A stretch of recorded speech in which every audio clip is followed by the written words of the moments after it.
الحمد لله حمدا موافيا لنعمه ومكافيا لمزيده، والصلاة والسلام على نبيه وعلى آله وأصحابه أجمعين. أما بعد، فقد قال الله تعالى في كلامه المجيد وفي فرقانه الحميد: أعوذ بالله من الشيطان الرجيم. بسم الله الرحمن الرحيم. والليل إذا يغشى والنهار إذا تجلى وما خلق الذكر والأنثى إن سعيكم لشتى فأما من أعطى واتقى وصدق بالحسنى فسنيسره لليسرى. صدق الله العظيم. وقال رسول الله صلى الله عليه وسلم: ثمن القلب ومهل البغي حرام، أو كما قال عليه الصلاة والسلام. صلى الله على سيدنا ومولانا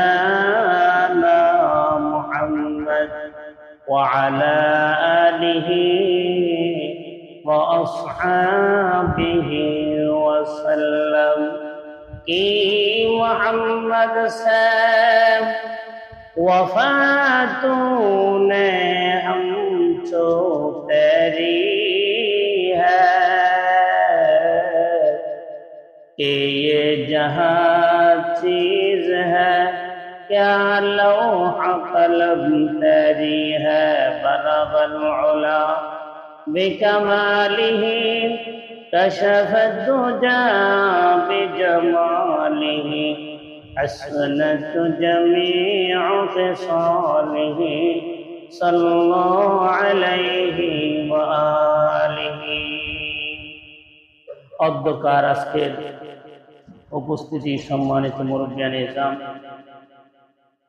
সমবয়সী যুবক ভাইরাম, স্নেহের ছোট নাবালক রসিকা মাসুম বাচ্চারা, আলোচনা শুরু করার আগে আল্লাহ রাব্বুল আলামিনের দরবারে আমরা লাখো কোটি শুকরিয়া আদায় করি যে আল্লাহ তাআলা আমাদেরকে পবিত্র জুমার দিনে আল্লাহর ঘরে আসার বসার তৌফিক দান করেছেন। এই জন্য সকলে অন্তঃস্থল থেকে কালিমাতুল শুকর আদায় করি বলে আলহামদুলিল্লাহ। আমি আপনাদের সামনে সূরা আলার সূরাতুল লাইলের কয়েকটা আয়াতে কারিমা তেলাওয়াত করেছি। গত জুমাতে আমি বলেছিলাম ইব্রাহিম আলাইহিস সালাতু ওয়াস সালামের সূরা আনআমের তাফসীর চলতেছিল। এখন সময়ের চাহিদা, যুগের অবস্থা প্রেক্ষাপটে কিছু কথা বলতে হয়। এই জন্য আমি সূরাতুল লাইল থেকে কয়েকটি আয়াতে কারিমা তেলাওয়াত করেছি। রাসূলের অগণিত হাদিস থেকে মিশকাত শরীফ সহ অন্যান্য হাদিসের কিতাবে এই হাদিস উল্লেখ করা হয়েছে। এমন একটি হাদিস আমি আপনাদের সামনে তেলাওয়াত করেছি। আয়াত এবং হাদিসকে সামনে রেখে যতটুকু পারি সংক্ষিপ্ত আকারে আপনাদেরকে কথাগুলো বোঝানোর চেষ্টা করব। আল্লাহ যেন আমাকে ইখলাসের নিয়তে, আপনারা যারা উপস্থিত আছেন সকলকে আমলের নিয়তে শ্রবণ করার তৌফিক দান করে বলে আমিন। আল্লাহ পাক রব্বুল আলামিন রাতের এবং দিনের কসম খেয়ে কিছু কথা বলতেছে, যেন আমরা গুরুত্ব সহকারে এই কথাগুলো শ্রবণ করি এবং আমলে নিই। না হয়তো আল্লাহ তাআলার কসমের কোনো প্রয়োজন ছিল। আল্লাহ তাআলা বলতেছেন ওয়াল্লাইলি ইযা ইয়াগশা, অন্ধকার যখন আচ্ছন্ন করে ফেলে সেই অন্ধকার রাত্রির কসম। ওয়ান্নাহারি ইযা তাজাল্লা, দিনের কসম যখন দিন আলো ফর্সা উদিত হয়, আলো ছড়িয়ে পড়ে, দিন যখন প্রকাশিত হয় সেই দিনের কসম। وما خلق الذكر والأنثى,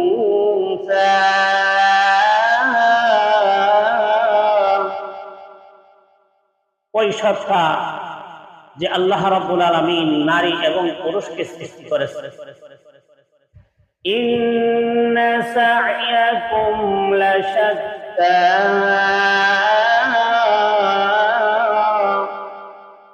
এবং তোমাদের কর্ম চেষ্টাও ভিন্ন করেছে।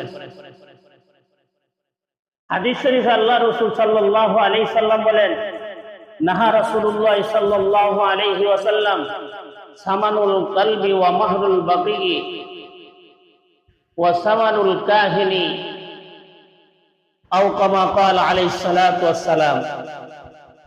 আল্লাহর রাসূল সাল্লাল্লাহু আলাইহি সাল্লাম নিষেধ করেছেন কুকুর বিক্রি করে পয়সা উপার্জন করা এবং নারীদের মাধ্যমে, জিনার মাধ্যমে পতিতালয়ের ব্যবসা চালু করে পয়সা ইনকাম করা এবং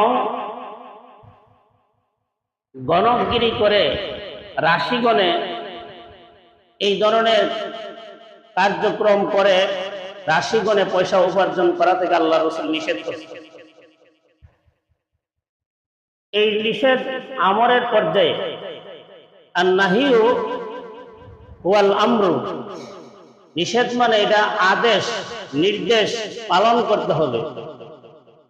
এই আদেশ মানা সমস্ত মুসলমানদের উপর, উম্মতি মুহাম্মদের উপর ফরজ।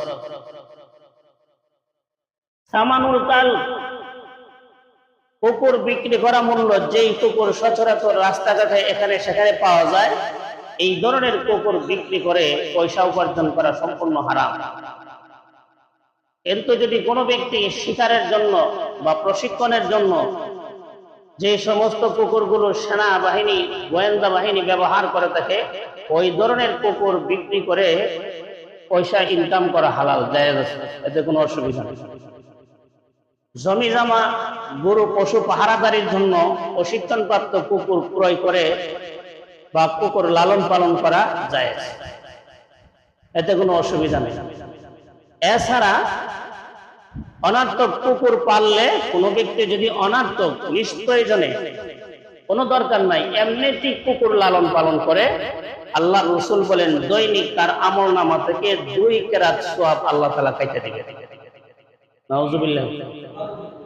2 কেরাত হইল উহুদ পাহাড় সমপরিমাণ স্বর্ণ যদি কেউ আল্লাহর রাস্তায় দান করে, তার আমলনামায় যেই পরিমাণ সওয়াব হইল, এই পরিমাণ সওয়াব তার আমলনামা থেকে কুকুর লালন করার কারণে কেটে দিবে, বাতিল হয়ে যাবে, নষ্ট হয়ে যাবে। আজরুন গায়রু মামনুন, তার আমল আল্লাহ তাআলা নষ্ট করে দেবে। সকালে 1 কেরাত কেটে দেওয়া হবে, বিকালে 1 কেরাত কেটে দেওয়া হবে। এজন্য আমাদেরকে সাবধান হতে হবে, কুকুর লালন পালন করতেছে আমি কোন কারণে, কুকুর আমার বাড়িতে আসতেছে কেন? আপনি আমার বাড়িতে যদি কুকুর থাকে, তাহলে রহমতের ফেরেশতা এই বাড়িতে কুকুর থাকার কারণে আসবেন। এজন্য অকারণে, নিষ্প্রয়োজনে অনার্থক কুকুর পাওয়া থেকে বিরত থাকতে হবে, বিক্রি করা থেকে বিরত থাকতে হবে। 2 নম্বর হলো মাহরুল বাকি, আই ইয়াজনুল মারআতু বিদ্দারাহিবি, পয়সার বিনিময়ে কোনো মহিলা বেগানা পুরুষের সঙ্গে জিনাতে লিপ্ত হওয়া, এটাকে বলা হয় মাহরে বাগি, অর্থাৎ বেশ্যা মহিলার কামাই, এটা সম্পূর্ণ হারাম। 3 নম্বর হলো সামানুল কাহিন, যেই ব্যক্তি গণকগিরি করে রাশিগণে এমন ব্যক্তি মিথ্যা কথা বলে, সে মানুষকে ধোঁকা দিয়ে পয়সা কামাই করে, এই জন্য তার উপার্জিত পয়সাও হারাম। এই তিন শ্রেণীর লোকের কামাই হারাম। আল্লাহ পাক কসম খেয়ে বলছেন, ওমা খালাকাল যাকারা ওয়াল উনসা, ওই সত্তা যিনি মানুষ এর মধ্য থেকে পুরুষকে সৃষ্টি করছেন এবং নারীকেও সৃষ্টি করছেন। কসম খেয়ে দুইবার কসম খাইছে, রাতের কসম খাইছে, দিনের কসম খাইছে। এইগুলো কসম খাওয়ার উদ্দেশ্য হলো মানুষ যেন গুরুত্ব সহকারে আল্লাহর কথাগুলো শ্রবণ করে, গ্রহণ করে। কেন? আল্লাহ পাক বুঝাতে যাচ্ছেন, তোমাদেরকে দুই শ্রেণীতে আমি বিভক্ত করে সৃষ্টি করেছি। এরপরে বলতেছেন, ইন্না সায়াকুম লাশাত্তা, তোমাদের কর্মক্ষেত্র আমি আল্লাহ তাআলা ভিন্ন করে দিয়েছি। ভাইরা আমার, আদম আলাইহিস সালামকে যখন জান্নাতে থাকার জন্য জায়গা করে দেওয়া হলো, আদমকে সৃষ্টি করলেন। যেখানে কাবাঘর স্থাপন আছে, ওই কাবাঘরের নিচে যে মাটি আছে, ওই মাটি দিয়ে আদমকে সৃষ্টি করা হলো। করার পরে 40 বছর পর্যন্ত আরাফার ময়দানে আদমের দেহ মাটি দিয়ে সৃষ্টি করার পরে সূর্যের তাপে 40 বছর পর্যন্ত রৌদ্রের তাপ দিয়ে শুকানো হলো। এরপরে আল্লাহ তাআলা রূহ সঞ্চার করলেন, পরে আদমের শরীরে রক্ত মাংস রূপান্তরিত করলেন। করার পরে আল্লাহ তাআলা সে আদমকে জান্নাতে থাকার জন্য জায়গা করে দিলেন। আদম জান্নাতে থাকা অবস্থায় বিভিন্ন ধরনের প্রাণী দেখতে পেলেন। দেখে সব প্রাণী জোড়া জোড়া, কবুতর জোড়া জোড়া, বাঘ ভাল্লুক, বিড়াল, পাখি, প্রত্যেকটা প্রাণীর জোড়া জোড়া। আল্লাহ পাক বলেন, খালাকনাকুম আজওয়াজা, আমি তোমাদেরকে জোড়া জোড়া করে সৃষ্টি করেছি। আদম যখন সব প্রাণী দেখতেন জোড়া জোড়া করে, ওনার ভিতরে একটা মনোভাব সৃষ্টি হলো, যদি আমারও কোনো জোড়া থাকতো, আমার অসুবিধার সুবিধা তার কাছে আমি বিভক্ত করতে পারতাম, বলতে পারতাম। এই কথা বলে যখন আদম জান্নাতের ভিতরে ঘুমায় গেলেন, ঘুমের ভিতরে আল্লাহ তাআলা ফেরেশতাদেরকে দিয়া অপারেশন করাইয়া আদমের বাম পাজরের হাড্ডি বের করে, আদম ঘুম থেকে জাগ্রত হওয়ার আগে আগে মহান আল্লাহ আদমের হাড্ডি দিয়া আল্লাহ পাক হাওয়া আলাইহাস সালাতু ওয়াস সালামকে সৃষ্টি করে দিলেন। আদম ঘুম থেকে উঠে দেখে পাশে একজন সুন্দরী সরসী রূপসী একজন নারী, দেখে তার দিকে মুস্কি হাসলেন, পরিচয় জিজ্ঞাসা করলেন।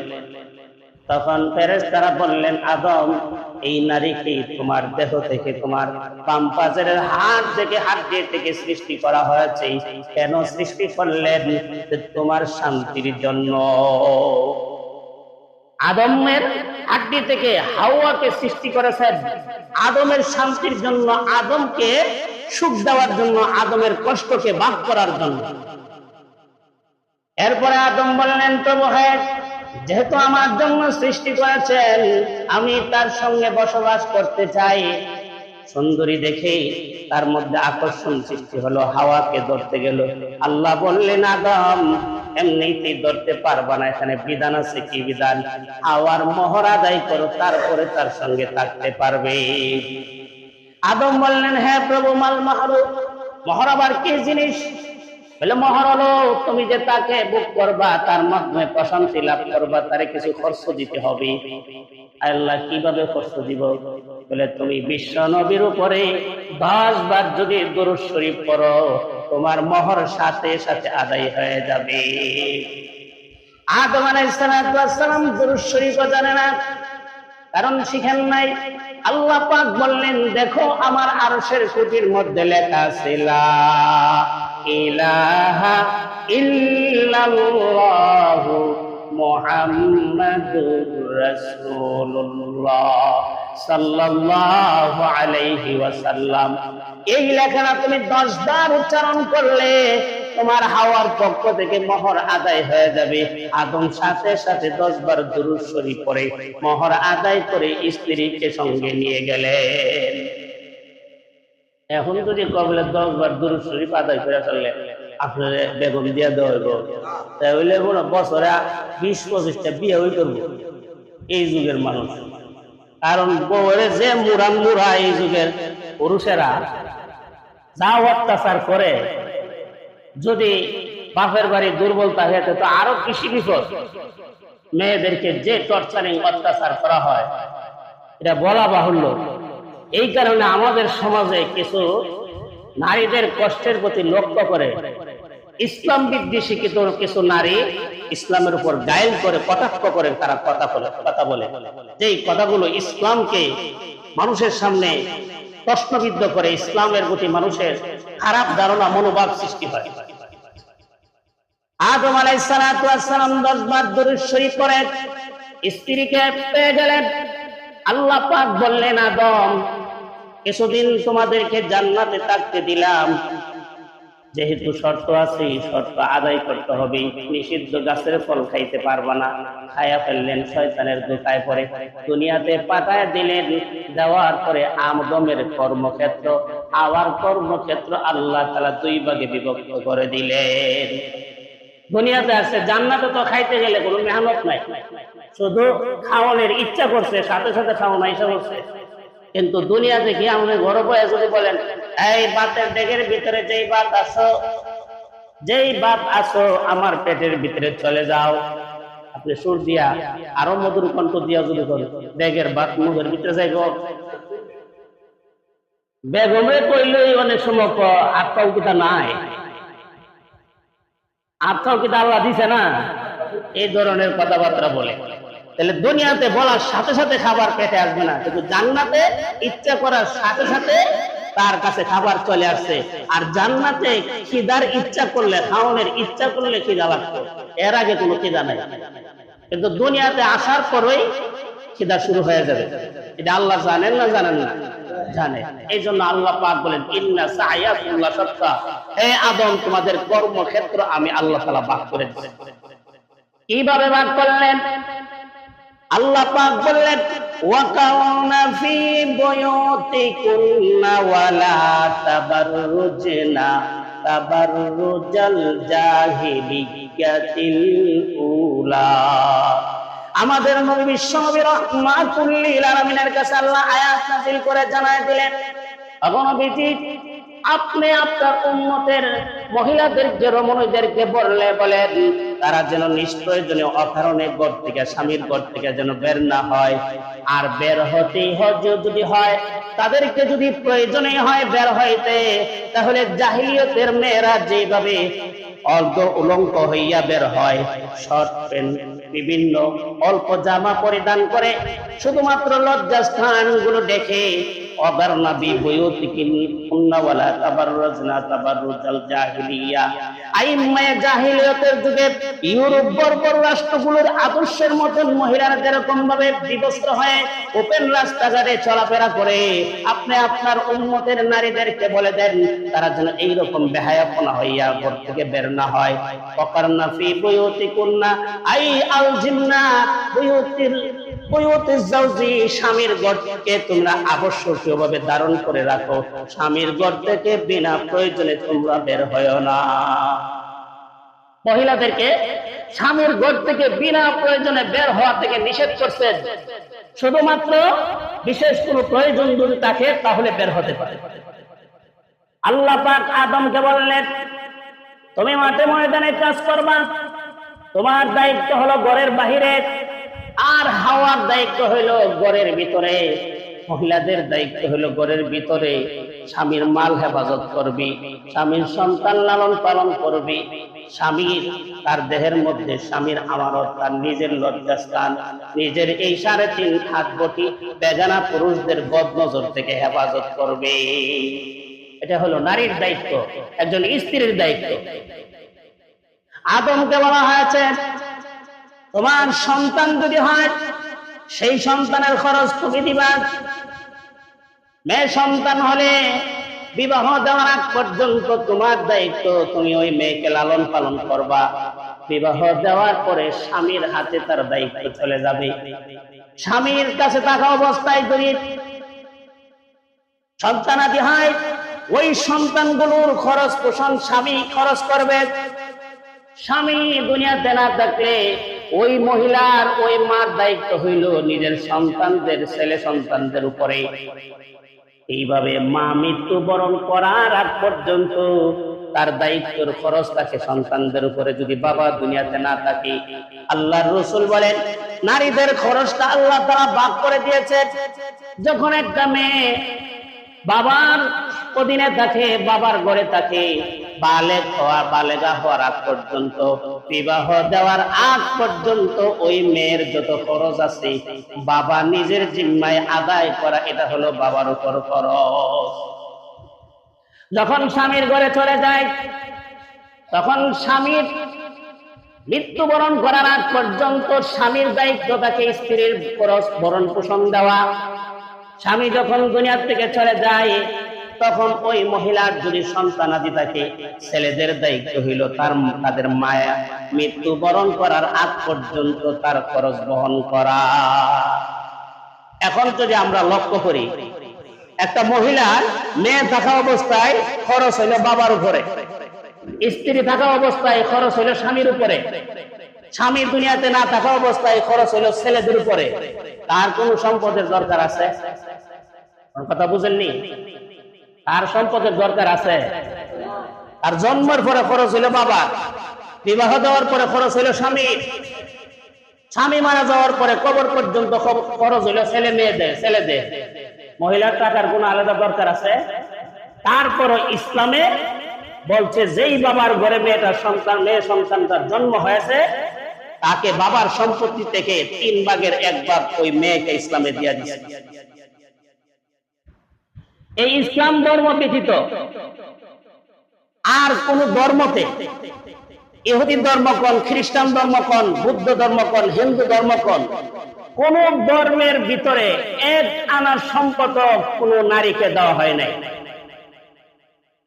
কিন্তু বড় আফসোস, এই বিধর্মী মহিলাদের সঙ্গে সুর মিলায়া ইহুদি, খ্রিস্টান এবং হিন্দু, বৌদ্ধ মহিলাদের সঙ্গে সুর মিলায়া মুসলমান লেবাসের নামদারি, মুসলমান নামদারি কিছু নাস্তিক মহিলা আছে, তারা বলে ইসলাম নারীদেরকে অধিকার দেয় নাই, আমাদের অধিকার আমাদেরকে আদায় করে নিতে হবে। এই সমস্ত মহিলারা মস্তিষ্ক মেজাজ পশ্চিমা উলঙ্গপনার আদর্শ অনুসারীরা আমেরিকা, ব্রিটেন, লন্ডন এবং ইউরোপের রাষ্ট্রের আদর্শের লালিত এই সমস্ত উলঙ্গার নারীরা, তারা আমাদের দেশের রাজধানীতে দাঁড়ায় বলতেছে, আমাদের অধিকার, সমান অধিকার আমাদেরকে দিতে হবে। আল্লাহ পাক অধিকার দিয়েছেন 3/1, আর সে বলতেছে আমাদের অধিকার সমান দিতে হবে। যার খরচ নাই 1 টাকা, তার খরচ ইসলামে দিছে 1 ভাগ, আর যার খরচ হইল 4 ভাগ, তারা ইসলামে দিছে 2 ভাগ পুরুষকে। পুরুষটা জন্মের পর থেকে বালেগ হওয়ার আগ পর্যন্ত তার খরচ দিবে বাবা।